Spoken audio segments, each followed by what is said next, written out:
And now it's time for the Bassmasters on TNN Outdoors.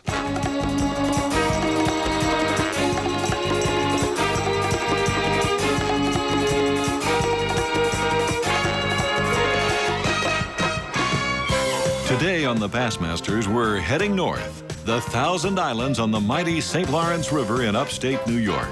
The place where smallmouth are abundant and one of the greatest bass fisheries in the United States. But it seems every time we come to the Thousand Islands, these Bassmasters face some grueling fishing condition you can't even imagine. We're in Clayton, New York, where the St. Lawrence River dumps into the great Lake Ontario. Truly one of the roughest and toughest island fisheries anywhere in the world. But just getting there from one spot to the other and getting back, that's what the big challenge is. And it only leaves the pros only a few precious little bit of time to catch their bass. Now, last time we were here, the young Michigan hotshot Kevin Van Dam took home all the bacon with an incredible catch of 41 pounds and 14 ounces. He's fishing the same exact pattern this year that he did then. Right on his heels, however, is a young pro from Texas named Clark Wentler. Clark's fishing with us now for better than 5 years, and he's yet to step into the winner's circle. Maybe this will be his year. Here's a new name we want to introduce you to, Tom La Victory. Now, Tom is from Vermont. He's considered one of the locals here that's really on the hotshot side. He's tough this week, and you'll see why. Spinnerbaits, jerkbaits, grubs, and jigs will be the key lures as these Bassmasters tackle the great St. Lawrence River and Lake Ontario. And we'll show you how one pro finds a small point that holds some incredible back-to-back bass catching action. Stay tuned for all the excitement from the New York Invitational. I'm Ray Scott. The Bassmasters will be right back.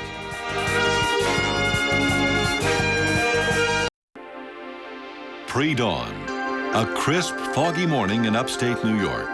The French Creek Marina on the St. Lawrence River, site of the 1997 Bassmaster New York Invitational, one of 4 Eastern Division qualifying events leading to this season's prestigious Bassmasters Classic World Championship. The St. Lawrence River flowing into Lake Ontario. This Thousand Islands region offers some of the best bass fishing anywhere. Largemouth, smallmouth, and a variety of northern species abound here. But one factor that always comes into play here is the wind. Lake Ontario can roll like the ocean when a stiff breeze blows. Well, weather's the whole key to this fishery. I mean, you can be on the best fish in the lake and most potential for winning, and then the wind could just run you off of them. You know, you gotta basically plan around the elements. I'm kind of susceptible this trip. If the wind blows real bad, I probably won't get back to my good areas. But if it blows reasonably hard, I'm going to still try. Lake Ontario is just loaded with smallmouth. I mean, there's plenty of fish. It's just a matter of getting the right conditions to fish them. You just can't fish them with 4- and 5-foot waves. It dirties the water, your lure, the fish can't pick up the bait, and it just makes it very difficult to fish. So you got to go somewhere, you know, that there's just not a lot of wave action and hope there's some fish there. And this is probably one of the roughest lakes that we actually get a chance to get onto because Lake Ontario is just so big, even a small wind, if it's coming in the right angle, it's going to create good rollers, and I tell you, it takes a lot of boat handling and a lot of experience to get out here. So a lot of guys who are aspiring to become Bassmasters, just be prepared to get on some open water lake and just ready to rock and roll. But even the southern boys can hold their own up here, as Covington, Louisiana pro Sam Sweat proves.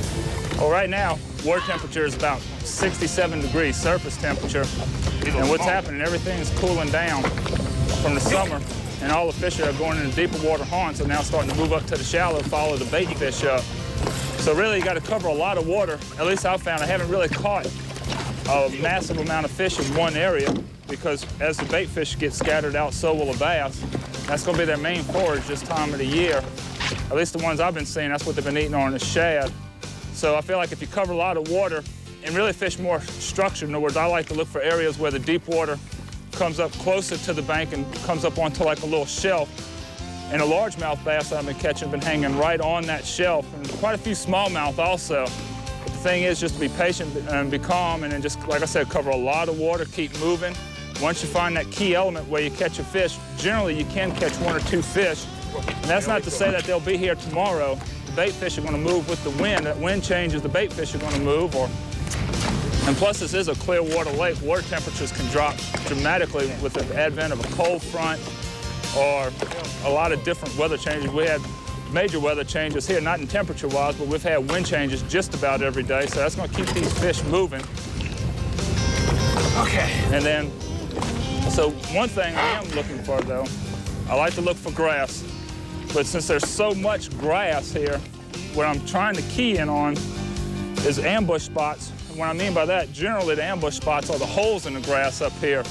Generally the holes are created either by a rock or quite a few rocks or just a little gravelly shoal area. And a lot of these bass wait for the lure to come through into that clear zone, and that's when the ambush is needed. A good pair of polarized glasses is a must for fishing this clear water. A lot of times the strike can even occur and you not even feel it, but you'll see them starting to chase that bait. And sometimes just changing that lure presentation will really be to your advantage. The day one weigh-in sets the stage for what will unfold over the next 2 days. As the scrappy pro from Cedar Park, Texas, Clark Wendlandt, comes to the scales. Look at here, 17 pounds, 13 ounces, Clark. What is your biggest sell? Does that take the lead? You are now leading this tournament, Clark. But that lead's hardly a safe one. Just 8 ounces back is Hot Springs, Arkansas pro Stephen Browning. Vermont's Tom LaVictory is third with a 5 bass limit of 16 pounds, 15 ounces. Florida's Bernie Schultz went running and gunning to land fourth. In all, these 325 pros weigh in 882 bass today, totaling 1,870 pounds. I caught most of these fish on a bulldog spinnerbait, fishing real shallow, 3 or 4 feet of water, scattered clumps of grass. Most of the fish, most people seem to be fishing a little bit too deep, and I'm trying to stay shallow. I've got one little largemouth place that I can catch them on a spook or on a spinnerbait, but most of them fishing for smallmouth, staying out in the main lake and catching fish really shallow. I'm taking about an hour and 40-minute boat ride, and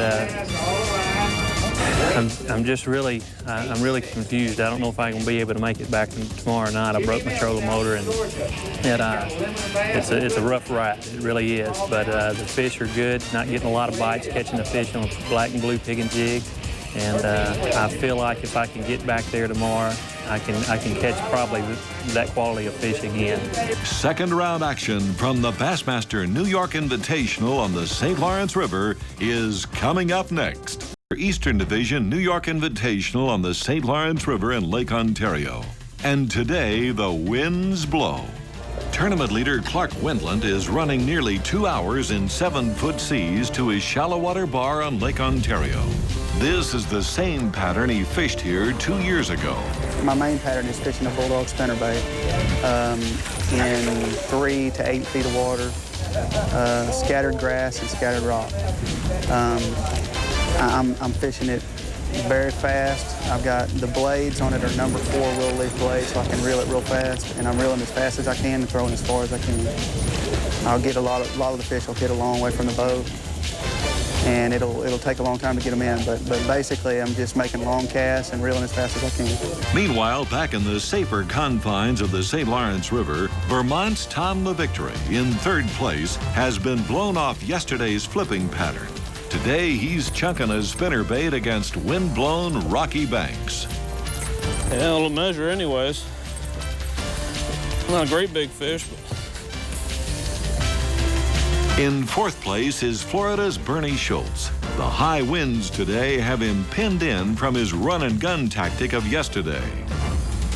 Well, yesterday we had a pretty agreeable day for Lake Ontario in the fall. The weather was breezy, but not bad, not intimidating. And I was able to get around real good. But today's a different story. Yesterday I caught the fish early and through most of the morning.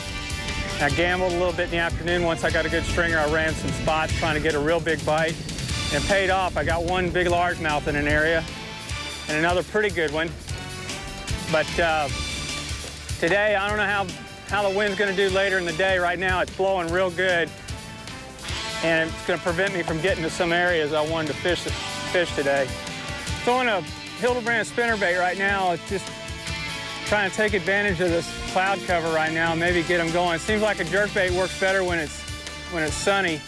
I have caught them when it's cloudy, but right now I'm just trying to get a spinnerbait bite. I caught about half my fish on a spinnerbait yesterday. I got 2 tandem willow leaf blades and a blue colored skirt with a twin tail trailer on it, and I got a trailer hook on there. It's real important to have that trailer hook.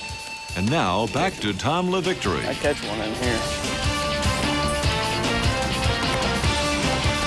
Yep, there it is. I thought I'd catch one along that edge, that grass line right there. It'll measure. Size 4. That grass line edge right there. There's a little bit of floating grass right here along this edge. That's usually what these fish in here will get on, and they'll feed on it. At the Day 2 weigh-in, yesterday's leader, Clark Wendland, has another 5 bass limit. Look at the weight. 14 pounds, 6 ounces, 14.6. This gentleman wants to know where you caught the bass. I'm not going to get specific, Dewey. I'm going in the lake. You know, I'm concerned about the wind. The wind's I'm not so much concerned about getting to where I'm fishing. I'm a little bit more concerned about the wind messing up where I'm fishing. But, you know, I'm just going out and fishing hard and doing the best I can do. I only had about 9 or 10 bites today, and hopefully I can go out and do it again tomorrow. Well, I hope you can, too, and I think most of these people hope you can, too. Bernie Schultz brings in a 10-pound, 7-ounce limit to stay in the top 10. Tom LaVictory weighs in 10 pounds, 4 ounces, good enough for 5th. But look what happens to a tournament leaderboard when pros get to their fish. Illinois' Mark Zona leaps from 22nd to 2nd with 14 pounds, 12 ounces. Indiana pro Chip Harrison steps up from 8th to 3rd with 13 pounds, 1 ounce. But the story of the hour is New Hampshire pro Rick Lilligard, who was tied for 37th yesterday. 14 pounds, 14 ounces. What'd you catch them on? Oh, well, we caught some smallmouths on some spinnerbaits. That was early this morning. Then we got on some, the jig bite was on with a largemouth. You didn't go to the big water? We did go to the big water, yeah. I got zebra mussels in my undies. Zebra. So this is how it shapes up going into tomorrow's final round. Rick Lilligard is on the fish, as he and second-day partner Tom Mann Jr. describe. He's got a fishing hole out there that I'm telling you, we pulled up on. We went to my spot first and fished 11:30, and we had 3 fish. And we pulled up on this spot about, I'd say, 12:30, and it was literally every cast. Okay, guys, sounds like our Bassmasters TV crew will have to brave tomorrow's weather conditions, too. Coming up next, we'll find out if Rick's honey hole is really that good. But first, it's time for Bass Mail, where you viewers send in questions for the pros. Jim Shechik of Rhinelander, Wisconsin asked Tom Mann Jr., how do you rig a soft plastic lizard? What size hook and weight works best? Jim, that's a good question. I've got 2 different versions of lizards here. I've got a 6-inch lizard and a 4-inch lizard. I really like the 6-inch lizard when the fish are really aggressive and around a lot of big fish. Now, I like a 3/0 hook with a 1/4-ounce sinker when I'm using a 6-inch lizard. When I'm using a 4-inch lizard, kind of finesse fishing, and the bite really gets tough, I like to go to a 4-inch lizard with a 1/0 hook and an 1/8-ounce sinker. Seems to work best for me. This is the 6-inch lizard, and this is a 3/0. This is the hook I prefer, extra wide gap. And what I mean by that, it's got a big bite in it right here. I'm going to show you a little trick that I do in rigging my lizard. Start your hook point in. This is the belly of the lizard, to where it starts to bend. I want to come straight out of the head. Okay, now, pull it down till you see the little bend and twist it all the way in. I want you to pull the eye all the way in the head of the lizard so it disappears. Now, here's the important part. When you're rigging a lizard, just hang it straight. Always, any soft plastic, you want it to hang straight. Pinch the lizard up a little bit. And here's the thing that I do that some people don't. I really think it helps me catch a few more fish. I want the hook point to come all the way through, just like I've got it there. Now, what I've done, I've created a small channel for that hook point to come out. Now, I'm just going to pinch it right back in. What I've got, I've already got the hole there. On a long cast, you get a bite on a full cast out there, you might catch a few more fish because of that. Send your bassin questions to Bass Mail, 8600 Coppertown Lane, Box 404, Dallas, Texas, 75243. We may select your question to answer on the air. The final round of the Bassmaster New York Invitational. Rick Lilligard goes to his point of gold in the St. Lawrence River along Wolf Island. And as predicted, he connects on almost his first cast. The third day of practice, I just kind of was going down this shore, and it was real calm through here, and I caught a little fish off that rock jetty there. And there's 4 others come up with it. That constitutes the spot where I come from. This spot was actually a man-made rock pile. It looked like it had been dumped from the shore at some point. For a long time, I thought it might be some kind of an intake pipe or an outtake pipe, because a lot of times they'll attract a group of fish. But what it was is just a pile of rocks that were basically piled out in like 5 to 10 feet, but at the 10-foot break, it would fall into like an extra 5 to 8 feet with a lot of coontail, beautiful coontail moss growing all around it in that depth from about 12 to 15 feet. So it was an added attraction for the fish there. It was the only spot like this on an entire shore of 3 or 4 miles. It was just a textbook beautiful spot. My boat's out here in 30, 35 feet, and there's some real strong, good green coontail down about 10, 12 feet. I'm using this light line because the water's real clear here in Lake Ontario due to the zebra mussels and fluctuation of the zebra mussels in the last few years. But the fishing's still pretty strong here. I'm just using a 1/4 ounce spider jig here. It's a stand-up head, and really just crawling this really light bait. The spider jig, kind of a brown color, brownish color. I kind of blend my colors. I like to take 2 or 3 colors and put them together. Kind of makes a camo situation. It's just the way I like to have fun with my toys. But it makes, I use kind of green pumpkin brown and a little bit of orange in it, and there it gives it a nice, nice little contrasting crawfish color. But I'm just kind of crawling this bait over this real green coontail that's down there. It's some of the only coontail I've found. And that may be the secret. See, years ago, there was coontail everywhere, and that's why it was just so incredible. This place was, you know, largemouth was just amazing. The coontail would grow up around the boulders, and you just, you know, throw a jig down on that boulder, and the largemouth would roll out. But it seems like because of the clarity of the water now, the coontail maybe has slid out and growing deeper where we can't see it anymore. 10 years ago, I fished up here, and I fished in Chippewa Bay in the fall. It was a little later than this. And up to date, I had never seen anything so incredible in my life. You could pull up to those situations like I was just talking about, catch a 4-pound largemouth and have a dozen follow it in. And I'm not talking about in one spot, I'm talking about in 20 spots up there. And it's just all different now. There's no weed up there.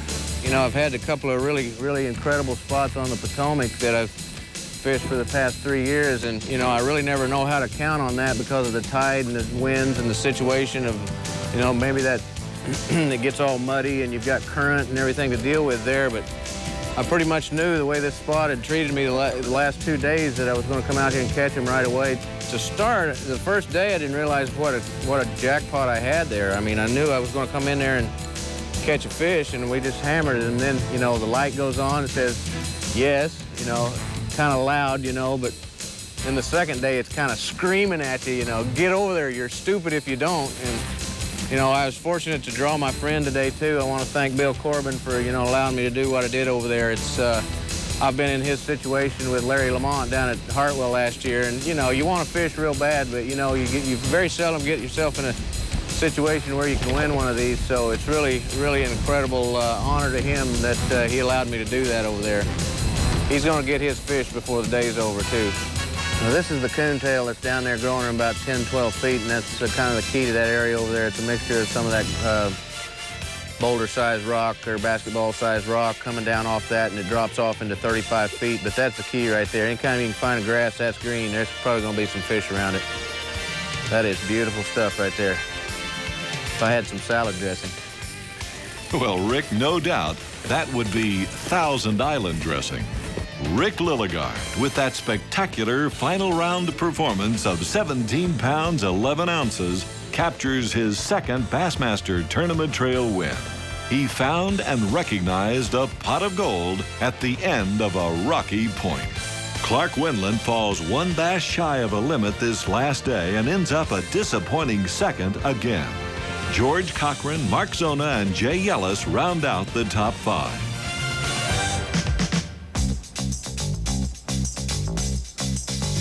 Now it's time for the Pros Pointer, the champion's winning tip. Brought to you by Wrangler Rugged Wear, geared for the outdoors. Hi. I was fortunate enough in this tournament here in Thousand Islands to find one of those spots that you dream about. We were basically catching fish almost every cast, and my predominant lure was a stand-up spider jig. I was using this green pumpkin color, but after a certain point, it got to the point to where the fish would not hit it. So what I did, and I've done in the past, is I like to take that same color and that same bait, and I'll rig it in a different style. And what I did in this tournament here was I added it to like a Carolina rig with about a 3-foot leader, using the same bait that I already was aware that they wanted to eat. So this worked out really well, and it added a couple of fish after they stopped biting. This was a key for me to get a couple of extra fish in my boat. So remember that, to use the colors that are working for you in a different fashion, and sometimes it'll get you a couple extra fish. Next week, we're headed to Lake Gaston for the Kmart Bassmaster Virginia Top 100. The nation's top bass anglers tackle some of the toughest fishing conditions. And talk about jumping up on the leaderboard. One pro put his trolling motor down in the water and covers miles and miles of water on the last day to wind up on top. For the Bassmasters, I'm Ray Scott, and we'll see you right here on TNN Outdoors next week.